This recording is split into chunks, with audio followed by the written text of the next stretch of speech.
दोस्तों, भारतीय नौसेना अब न कि सिर्फ हिंद महासागर में एक शक्तिशाली फोर्स के तौर पर बने रहना चाहती है, बल्कि अब हमारी महत्वाकांक्षा एक विश्व स्तरीय नौसेना बनने की है, जिसके तहत न कि सिर्फ भारतीय नौसेना हिंद महासागर में कहीं पर भी सैन्य ऑपरेशन करने में सक्षम होगी, बल्कि हम अपनी पूरी ताकत के साथ विश्व के किसी भी हिस्से में सैन्य ऑपरेशन कर सकेंगे, जिसके लिए हमें शक्तिशाली नेक्स्ट जनरेशन डिस्ट्रॉयर्स की जरूरत है। लेकिन अब भारत ने इन्हीं नेक्स्ट जनरेशन डिस्ट्रॉयर्स में एक ऐसी तकनीक को जोड़ने का फैसला कर लिया जिसने पूरी दुनिया को चौंका दिया। साथ ही ये बात भी साफ कर दी कि रक्षा के क्षेत्र में भारत की इनोवेटिव सोच का मुकाबला विश्व का कोई भी देश नहीं कर सकता, क्योंकि हम इन डिस्ट्रॉयर जहाजों में जो तकनीक इंटीग्रेट करने जा रहे हैं, उसके बाद हजारों किलोमीटर दूर से हमला करने वाली परमाणु बैलिस्टिक मिसाइलें भी हमारे नेक्स्ट जनरेशन डिस्ट्रॉयर्स का कुछ भी नहीं बिगाड़ पाएंगे। इसके अलावा आज की हमारी दूसरी खबर भारतीय नौसेना द्वारा 26 राफेल फाइटर विमानों को खरीदे जाने की तरफ से निकल कर आ रही है, जिसके तहत अब इस बात का खुलासा हो गया है कि आखिर वह क्या चीज थी जिसने भारतीय नौसेना का ध्यान राफेल की तरफ खींचा और हमने अमेरिका के F-18 फाइटर विमानों की इतनी इंप्रेसिव परफॉर्मेंस के बावजूद राफेल को चुन लिया।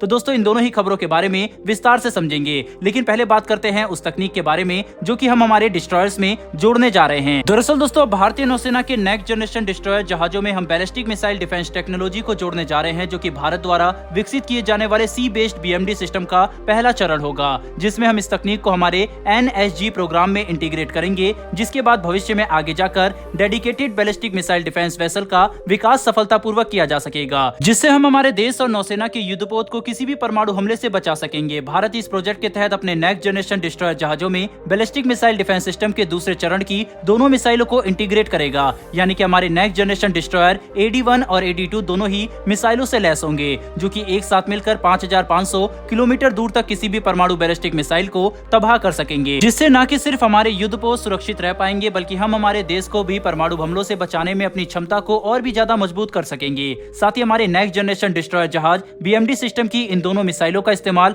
कर सके, इसके लिए DRDO एक खास और नए रडार का विकास कर रहा है, जिसे LRMF यानी कि long range multi functional radar कहा जा रहा है। ये रडार न कि सिर्फ इस युद्धपोत पर मौजूद दूसरे मिसाइल्स को टारगेट ट्रैकिंग और फायर कंट्रोल में मदद करेगा, बल्कि यही रडार अपनी विश्व स्तरीय और एडवांस क्षमता की बदौलत AD-1 और AD-2 इंटरसेप्टर मिसाइलों को भी गाइडेंस प्रदान करेगा, ताकि इन डिस्ट्रॉयर युद्धपोत पर इंटीग्रेट BMD सिस्टम 100% एक्यूरेसी के साथ काम कर सके। वहीं पर अगर बात करें भारतीय नौसेना के नेक्स्ट जनरेशन डिस्ट्रॉयर प्रोजेक्ट के बारे में, तो इस प्रोजेक्ट की शुरुआत यानी कि इन वॉरशिप की मैन्युफैक्चरिंग साल 2025 या फिर साल 2026 से शुरू की जा सकती है, जो कि भारत द्वारा बनाए गए अब तक के सबसे शक्तिशाली डिस्ट्रॉयर जहाज होंगे, जो कि चीन और अमेरिका के पास मौजूद फ्लैगशिप डिस्ट्रॉयर जहाजों से भी काफी ज्यादा शक्तिशाली होने वाले हैं, क्योंकि ये जहाज उनके मुकाबले कहीं ज्यादा मिसाइल अपने साथ ले जा सकेंगे, जिसके तहत ऐसा एक डिस्ट्रॉयर जहाज अपने साथ लगभग 144 मिसाइलें ले जाने में सक्षम होगा, वह भी सिर्फ अपने वर्टिकल लॉन्च ट्यूब में, जिनके अलावा भी इनमें 8 अतिरिक्त स्लांट लॉन्चर मौजूद होंगे, जिनमें ब्रह्मोस 2 मिसाइलों को इंटीग्रेट किया जाएगा। मतलब कुल मिलाकर ये जहाज 150 से भी ज्यादा मिसाइल अपने साथ ले जा सकेंगे,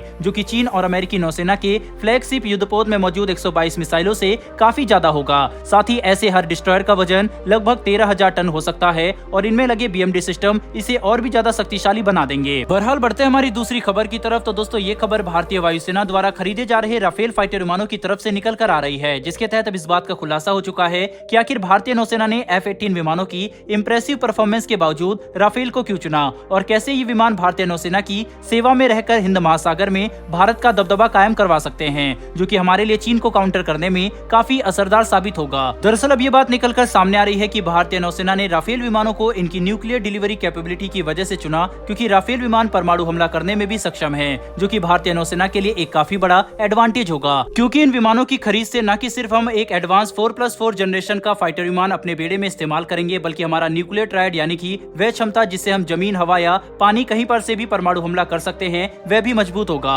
मतलब ये बात तो साफ है कि फ्रांस के राफेल मरीन फाइटर विमान भारतीय नौसेना के लिए काफी महत्वपूर्ण साबित होंगे और इनके हमारे बेड़े में शामिल हो जाने के बाद हमारे एयरक्राफ्ट कैरियर की क्षमता में भी काफी बड़ी बढ़ोतरी देखने को मिलेगी, जिसकी बदौलत हम हिंद महासागर में सबसे शक्तिशाली नौसेना बन सकेंगे। वहीं चीनी जासूसी जहाज तो छोड़िए, इसके बाद हम चीन के सबसे शक्तिशाली युद्धपोत को भी चुनौती दे सकेंगे, जो कि हिंद महासागर में भारत की छवि और प्रभाव के लिए काफी अच्छा होगा। बहरहाल दोस्तों, इस वीडियो में इतना ही। ये दोनों ही खबर अगर आपको पसंद आई हो तो वीडियो को लाइक करके हमारी आने वाली ऐसी वीडियो के लिए चैनल को सब्सक्राइब कर बेल नोटिफिकेशन अवश्य दबा लें। फिर मिलेंगे ऐसी एक नई वीडियो के साथ। धन्यवाद। जय हिंद।